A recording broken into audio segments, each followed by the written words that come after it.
Hey guys, MCU Collector here with another news video. Today, May 22nd, was the Marvel Legends series Hasbro Pulse Fan First Friday. Some new reveals and some news that we have coming. Unfortunately, before the event started, there were a lot of leaks, but it didn't really take away from the entire presentation, as there was some great information that was shared and some updates to a few things. We got to see some final images and things like that, so let's go through it all together right now. So first thing that they showed us was actually a new head sculpt with the old Man Hawkeye figure. So it's a pretty awesome looking head sculpt. So now we know that we are going to be getting two in that 2-pack with Old Man Logan.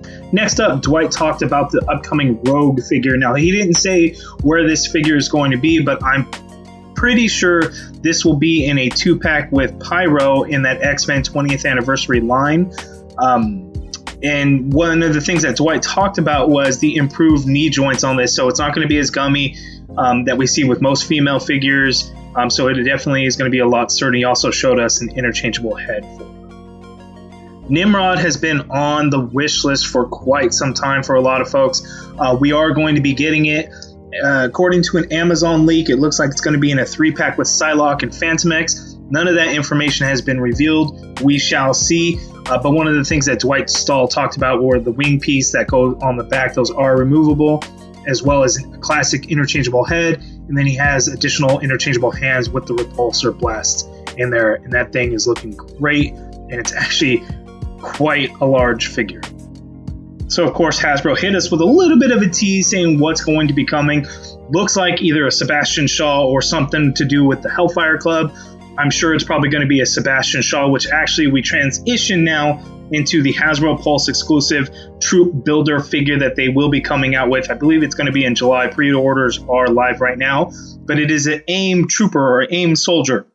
So just like the Hydra trooper that was released earlier around Toy Fair, this is the a.i.m soldier. This is the same figure that they've released in the past. So the first two, of course, were figures that we've seen before. Ryan Ting actually teased and said that the third one will be something that is new that we have not seen before. So I wonder if we get a Sebastian Shaw figure, will we then get some Hellfire goons to go with our Hellfire Club? We shall see. I'm kind of leaning towards that, but honestly, I really don't know. But we'll have to just wait and see. I know we all love Walgreens exclusives. I do. I tend to find them very easily out here in California. I know it's difficult for other folks, but the next Walgreens exclusive figure is going to be a classic Moon Knight in the all-white outfit. He comes with moon rings. He has an interchangeable head and some additional hands. And then because Gambit came out, they actually now have that full-length staff that Moon Knight will come with, available to pre-order now from Walgreens. But the Walgreens site on pre-ordering sometimes can be a little iffy, but link down in the video description below to place your pre-order. At New York Toy Fair, of course, Hasbro showed us or teased us with an upcoming War Machine figure. So they said it would be a deluxe release. So here now we have all of the accessories that he's going to be coming with and the information for him. So he will be a fan channel exclusive. So he'll be available Hasbro Pulse, Entertainment Earth, Big Bad Toy Store, Dorkside Toys, Amazon as well, and I believe Best Buy. I'll include some links in the video description below. You can go to my website for all the links. But this thing looks amazing. So he uses some of the same accessories we saw with the Iron Man 2020 figure that was Walgreens exclusive, those blast effects. However, with this one, we get much better paint apps to give it a more realistic, smoky look to that blast off thing. We also get some of those accessories that we saw with the exclusive Black Widow. He was either the Target or the Walmart, maybe a combination of both.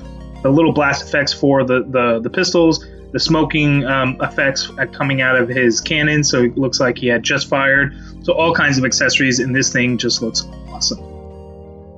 And of course, War Machine was not the only deluxe figure shown.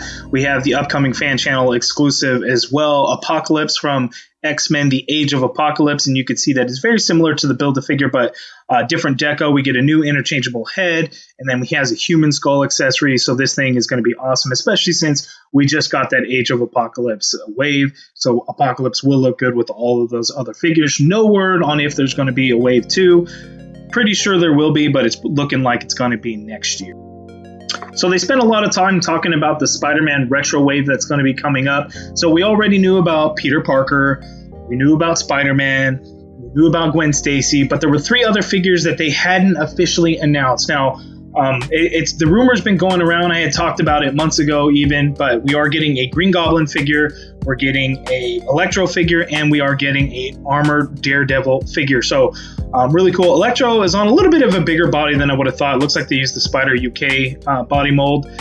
But it's classic Electro, so that's awesome. Green Goblin looks amazing. It's classic Green Goblin with a new head sculpt, which looks great, but a Norman Osborn head, which is awesome. I'm sure you could pop that head right onto a suited body, and you can have a whole separate figure that going for it. They also updated the glider to include the little ball port, so you can use the stand from the Demogoblin Build-A-Figure. You can use that stand so you can actually have Green Goblin elevated, so that's cool. The armored Daredevil figure, it looks amazing. They said that it's all new body sculpt, which is odd because I would have thought they would have just reused the Moon Knight figure from 2017 and the Vulture Build-A-Figure wave. But I guess it's new. But the highlight there is that metallic red paint that they're using throughout the figure. It just looks awesome, and he has some great accessories. So the retro SpiderMan Wave is going to be amazing. We're also getting Mysterio, that's a single release fan channel. Kingpin, which is a single release fan channel, and a deluxe figure, so same size as like the Comic-Con Hulk and the Gray Hulk. And then Dan, he also teased that there will be more to come later this year. Now, we already know that there is a Toxin figure coming. Will it be on the same card back as Kingpin? Looks to be that way because it is going to be a deluxe release based on what the amount's going to be. So when we'll see that reveal, who knows, but hopefully soon. I thought it was really cool that they actually answered 2 of the questions. I actually only asked 2 questions on that Hasbro Pulse Instagram post last week, but I asked about the anniversary lines. Are we going to see one every year? And it sounds like we are going to. And then the retro waves, are we going to see more than one wave of those a year? And it sounds like we're probably only going to get one wave, but they're going to sprinkle in those fan channel exclusive single releases here and there. So that's some exciting news because I really enjoy those lines and really want to see them continue and grow. At the very end of the video, of course, they had to tease us with what's probably going to be the HasLab either Sentinel or Master Mold. Now, we don't know exactly what it's going to be, but as you could see from the image, the figure is just going to be huge because that's a leg piece towering over Jubilee and Wolverine, and it's just going to be massive. So wait and see. Who knows when we'll find out. And the good news that we also have is that San Diego Comic-Con exclusives, and it sounds like there are going to be 2. They will figure out a way to release those at some point this year. How and when, who knows? I would imagine just Hasbro Pulse, but we shall see. But it sounds like it's going to be part of the X-Men 20th anniversary line, and it sounds like we're getting one that's going to be movie based. So maybe that's how we're going to get the movie Colossus figure from Deadpool 2. But who knows? And it sounds like there's also going to be a comic based pack. So waiting game, we shall see. I think at this point, by this time each year, we would have known what the exclusives were already. So just a waiting game. And of course, before I forget, just to close out, some awesome things that they showed us and some teases for the future. Dwight Stahl had talked about the biggest Build-A-Figure ever will be coming to us next year. Bigger than Fin Fang Foom, which was massive. Bigger than Sentinel, bigger than Galactus. So what it's going to be, we don't know. Maybe it'll be a Sentinel to go along with a Master Mold HasLab release. I don't know. We'll have to wait and see. But next year, the biggest BAF is coming to us. So that is definitely something to be excited about. They talked about the largest roleplay gear replica item coming out. So if you had seen on my website, you know that we are getting a Stormbreaker. So that's probably what it's going to be. That is going to be codenamed Broomstick, in case you guys are wondering and looking around. So stay tuned for that at some point next year. But excited for all the releases and news that we got today. You guys let me know your thoughts down in the comments below. Thanks for watching.